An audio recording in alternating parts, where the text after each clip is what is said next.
Could you see yourself doing this the next 20 years? Because if you don't make a change today, that's what the outcome is. What do you think has been your key to success transitioning from investor to mentor? As a mentor, your goal is to put yourself back in their shoes. Avoid letting them make the mistakes we made.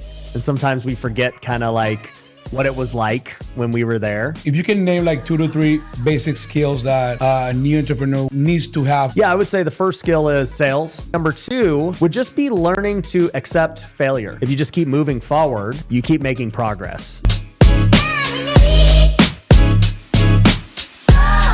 All right, so we have Ryan Pineda in the house in Miami at one of our one-on-one workshops.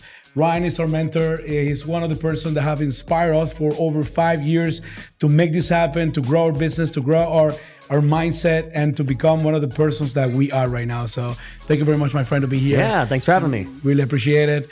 Driving from Miami Beach to here to just spend a couple of minutes with us. So really appreciate it, man. Yeah, the event looks great. You guys got a packed house. It's not easy to throw events, so it's impressive. Yeah, you know better than everybody.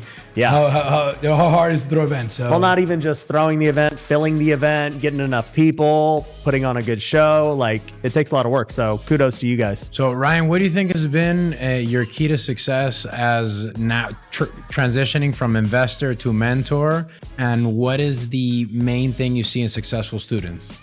Well, I think as a mentor, your goal is to put yourself back in their shoes. Mm-hmm. So we've been in their shoes before, and sometimes we forget kind of like what it was like when we were there. And it's our job to remember where they're at, how we got past it, avoid letting them make the mistakes we made. If you can name like 2 to 3 basic skills that a new entrepreneur needs to have or needs to develop to be successful in a short period of time. Yeah, I would say the first skill is sales.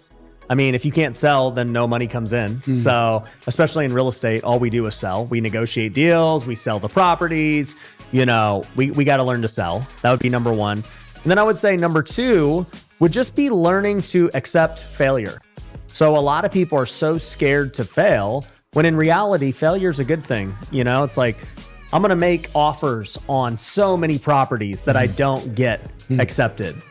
There's going to be times where I miss out on a deal or things don't go the way I wanted it to. But if you just keep moving forward, you keep making progress. Every great successful entrepreneur has had a ton of failure along the way.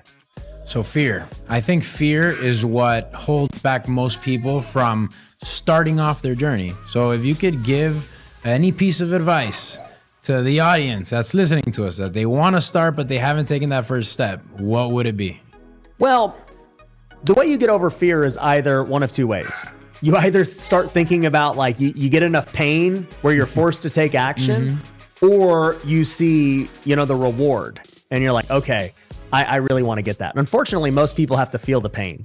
And so what I always try to do is like, I say, hey, look, I know you're scared of doing this, but what's it look like if you don't? Are you happy in your current situation? No? Could you see yourself doing this the next 20 years? Because if you don't make a change today, that's what the outcome is. Do you want to keep doing this for 20 more years? No, I don't want to do that. Well, then we have to make a change today. Because if you're not willing to do that, then you are guaranteed to keep living this miserable life that you want to get out of. So we have to make a change, right? So that's how you would take an approach to, really kind of show them the painful side. The reward side, very few people are incentivized by reward, but some are, where it's like, hey, dude, you want to make $1 million? You want to quit your job? Like all that stuff? Then cool, let's do it. This is the tool.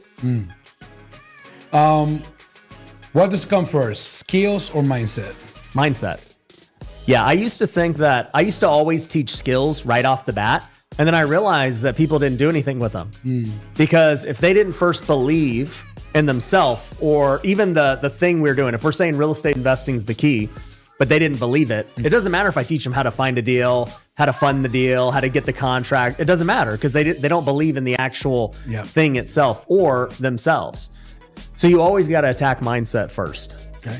There you go. Believe in yourself, educate yourself, and take action. Ryan, thanks for taking the time, dude. It's an absolute pleasure having you at our event. Yeah. And hope that added some value. Go. There we go. Right.